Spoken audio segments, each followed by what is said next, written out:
CRPGs were originally made to resemble TTRPGs. The goal was to emulate a digital dungeon master, game master, referee. However, now TTRPGs try to resemble CRPGs because a lot of people start with CRPGs and move into TTRPGs. There's a cross-pollination happening, and it's pretty cool. RPG Maker has brought us a lot of cool things. Lisa, off, but today I want to talk a little bit about Fear and Hunger, and along with that, how the dungeon of Fear and Hunger can be used to inspire levels for a dungeon for your TTRPG. Now, before we go into this, if you don't know anything about Fear and Hunger, go play the game. It's really cool. It's fantastic. There's going to be spoilers here, which is a little unfortunate. The game is best gone into blind, so you're frightened and upset and horrified. And along with that, too, there is a lot of upsetting imagery. So there's going to be a little bit of stuff shown on screen. If you don't like that, leave. But in any case, the Dungeon of Fear and Hunger is a lot of things. And those lots of things can be used in your dungeons, especially if your game's not 5th edition. If it's old school, like mine is, it is, beautiful. It is ripe for stealing. You are a fox, these are the grapes, and you can actually reach them. Now then, let's start with the entrance to Fear and Hunger. For almost any dungeon, I recommend just starting the players at it first session. Don't make them banter in a tavern, because that's going to be uncomfortable, and unless you're going Insano style as a GM, it's not going to be fun. Start them off at the dungeon, let them bond through combat. Have them banter about things in the dungeon, because they will. They'll find a way. It'll be good. But, much like that, Fear and Hunger, after the character creation, starts you off at the dungeon. A lot of loot outside, a lot of stuff you can take. However, what's that? In the distance, hounds. Ooh, one of those hounds coming. Well, they're coming if you wait outside for too long, or if you take the main entrance like a fool. Let's hope you can outrun them, because if you get into combat with them, not gonna be very fun. However, there's also a side entrance that leads down, actually, to the 2nd floor. Right near the front of the dungeon. Isn't that interesting? You're gonna miss out on some stuff, but you're also gonna avoid some stuff if you take that entrance. Also, you're gonna see the big bell man. He's frightening. In any case, back to level 1. Let's pick out some key features here that are stealable. Number 1, there are tons of neat things to pick up, and not all of them are very useful at the moment, whether that's just various herbs, vials, books, if you're into making those, or at least, brief descriptions for them. Lots of good stuff to be utilized. And along with that too, chests. There's this neat mechanic. Whenever something random, but important needs to be determined, a coin is flipped, and you have to guess heads or tails. Generally, if you fail, something awful happens. Great for dramatic moments. Are they going to be hit by this trap? Is this enemy going to do this frightening special attack and just hit the player? Also, the coin flip happens when you open a chest. If you fail it, you just get a normal, kind of mundane item. However, if you succeed, you get something really neat, like a powerful magic ring, or a cursed sword, or just good plate mail armor. That's a cool mechanic. Put chests everywhere. Do the coin flip for whoever opens it. Then, just have maybe a D12 table, D6 table, to see what's inside. Next, the atmosphere. Something you notice pretty quickly when going in. It is dark. It is oppressing. The enemies, they're frightening. You don't want to fight them. The game encourages you not to fight them. Along with that, traps. Great for old school games. Whether that's just a simple arrow trap, or walking over a rusty nail and getting tinnitus, or bleeding out, or something awful due to that. Perfect. Listen. Unless it's really obvious, if they don't say they're looking down, or even looking up, who's to say if they walk on a certain tile that they don't step on a rusty nail and it pierces their foot? Then they have to go find a cleric or a priest or something to try to get whatever disease they've contracted healed. Awesome stuff. Yes, so there's this room dedicated to the god Almir, right? And there are these priests in front of this weird statue with a man waiting to be sacrificed on it. When you get into combat with them, you can talk to them. Have NPCs in your dungeons that the players can interact with. This will be a topic for a bigger video on it. But the TLDR of it is essentially, dungeon crawling is fun, but break it up with a few small role-playing encounters, whether that's a thief who's in these dungeons, the rest of his party got killed, he has a small bag full of loot, though he's hiding it, and maybe he's like, yeah, no, I'm fine, He lies to the players like, oh yeah, no, the next 2 rooms, we cleared them out, we're safe. I'm just, I'm bringing this loot out to the top so we can carry more. I'll come back to help them out later, Or whether it's like this knight who's like, yeah, I came in here to slay everything, but this is getting a little too much. And then if they say, hey, you want to join us, Mr. Noble Knight? He goes, flip a coin. Yes. And also there's the meat room. This room is the meat room. There's a lizard man in it. So I've shown you and told you about a collection of semi-related things from the Dungeon of Fear and Hunger. So what does this do? Well, this is all inspiration. These are all seeds to make a dramatic game, because Fear and Hunger is a dramatic game itself. Steal those dramatic elements, the coin flips, scary enemies, the oppressiveness of the dungeon. So, let's take some of these loosely related ideas and smash them all together into a dungeon form. So, what we have here is Fear-ish and Dungeon. I'll put it up next to me so that it's easier to see. In any case, this is a very simple little dungeon that incorporates some of the ideas onto pen and paper. Now, a quick note about any map. Atmosphere is something that you, as the game master, have to create. Sure, dungeon dressings and enemies, because this is just a sheet of paper with some scribbles on it telling you, giving you general guidelines on what to say and do. How you describe things, how the atmosphere is oppressive or the enemies are frightening. You don't just go out and say they're frightening, you describe menacing features of them. You talk about, the scrape marks on the wall, or how the darkness seems to be closing in, how it's thick enough almost to touch and grasp. So that'll come with time. But, once again, these are notes. They help you with that. So let's get into it.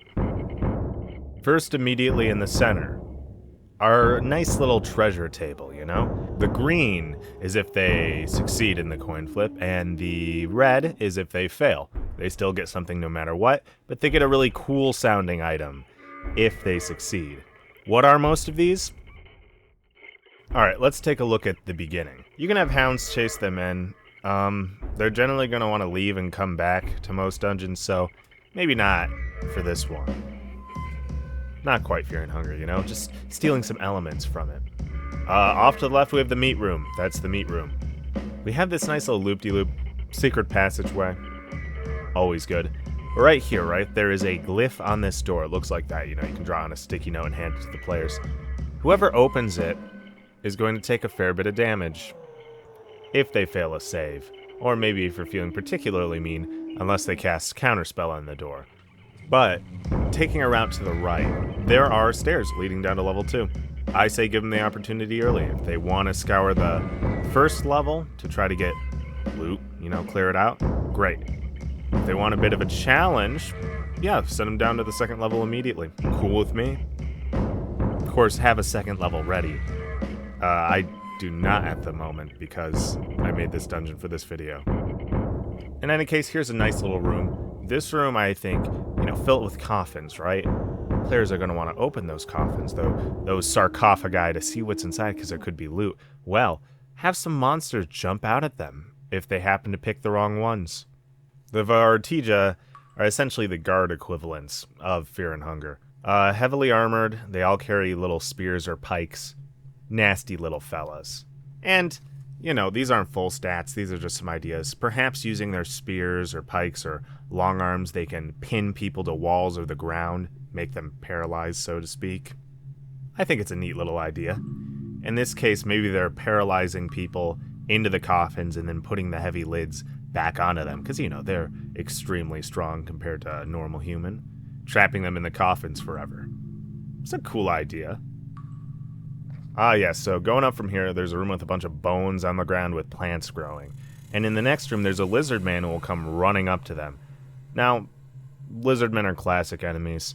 I figure just make these ones fast, kind of solitary hunters that continually pursue one foe, kind of like a stoat. No, And they get stacking damage into hit bonuses so long as they keep targeting them. But along with that, there's an entrance to a sub-area, the Blue Pit.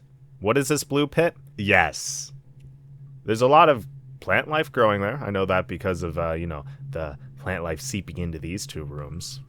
And going on ahead, there is an ambush. So as they're walking by that corridor, something begins crawling along the ground quickly towards them. Of course, a bone crawler, whatever hideous creature that is. I kind of imagine like a human skeleton that has been super calcified, so it's now super dense, has like bug pincers grafted onto it, a bunch of like, human arms that's scrabbling about, like, 3 arms on one side, 3 arms on the other, and then it has like a scorpion tail, That's pretty cool. But anyway, yeah, it goes scrabbling up to the players as an ambush as they're walking by. And the ambush can be avoided if they, find that little secret passage and go up to it. But, it'll attack them. It'll, do its attacks. It might infect them with bone mites. What are bone mites? Once again, there's a lot left unsaid in this dungeon. But in this moment, I think that they, are injected into the bone marrow and they begin eating. And they begin eating the player from the inside out. But not their flesh, of course, just their bones. So arms will go limp, legs will go limp, and eventually the bone mites will be at such a point where their whole skeleton just collapses and they're very dead. There's also this room with this thing I drew, an altar of some kind maybe? I don't know, but in the moment, I'll describe it with like blood pouring out of it, human heads impaled upon it. It's this weird crystal structure. And when they mess around with it, I don't know, if they do something reasonable, I'll figure it out. Here we have a courtyard, and I like this. This is obviously stolen directly from Fear and Hunger, but there are these courtyard areas with gallows and, corpses hanging from them. And it's really cool. It's a nice sudden change from being in the dungeon to just having a bunch of greenery. And, taking some inspiration from another game, Lisa the Painful, there is this hanged man you can walk underneath, and if you're not quick enough, is essentially like guts and bloods and bones will spill out and land right on top of you, dealing a fair bit of damage. Same thing here if they stand below one of these for too long. I put a little star next to the one where that will happen. Because of course these people will have a few coins or other lootable objects on them. I guess they're not so much people anymore, rather corpses. Now here's another room, maybe some tables, a bunch of cages, and then the Spine Snapper's inside. Spine Snapper, obviously he's an extraordinarily buff dude who has a cloth hood and a cage, a small bird cage over his head. He has 2 massive paws of a hand, and he's jacked. Emphasize that he's jacked and ripped twice. He's a beefy boy. But yeah, his whole shtick seems to be, he grabs players with his bare hands after, punching them and stuff, just breaks their bones. And if the players are at about, half health, maybe he just picks them up and breaks their spine, breaks their back over his knee. Oh, and a note with most of these enemies. The guards, I don't know if they can be convinced to stop, but you can talk to them and they'll ramble. The bone crawler, I don't think you can reason with that creature, unless you feed it bones, maybe? No. But maybe the Spine Snapper's up to negotiations, because, his whole thing here is he likes to imprison people and just break them. And I mean that in a very physical and literal sense, breaking bones. So yeah, have him talk to him. Next room, we have a pit. Goes down. Where's it go down to? The next level, obviously. Throw a rope down there, can climb right down, land in the middle of the dungeon. Who knows how bad or good that may be. But it will provide an escape route in the future if they're ever in that room and they're, running for something down below. Oh, we have that rope in that room. We can go up to the level 1. We already cleared that out. It's safe mostly. But yeah, this map could do with a bit more detail in ways of descriptions and, I don't know, maybe some things the enemies have on them that can be obviously stolen. Or what that altar actually does. I'm thinking about it now, and maybe it grants them, like, a little bit of blood magic if they make a sacrifice and impale a person upon the crystal spikes. Yeah, okay, that's what it'll do. Allow them to, like, boil their enemy's blood if they fail a save. That's cool. But yeah, that's the thing. You take the cool things. You take the dramatic things. Maybe for the Spine Snapper even you can avoid his attack with a coin flip. I really like that mechanic. That's present in these chests here. And there's a bunch of them because, you're not going to succeed every coin flip. The enemies. They all have something a little weird or special they can do, whether that's awful bone mites being injected into you, or being stunned because you're pinned in place by a bunch of spears, or a lizard man relentlessly chasing you while screeching through the dungeon.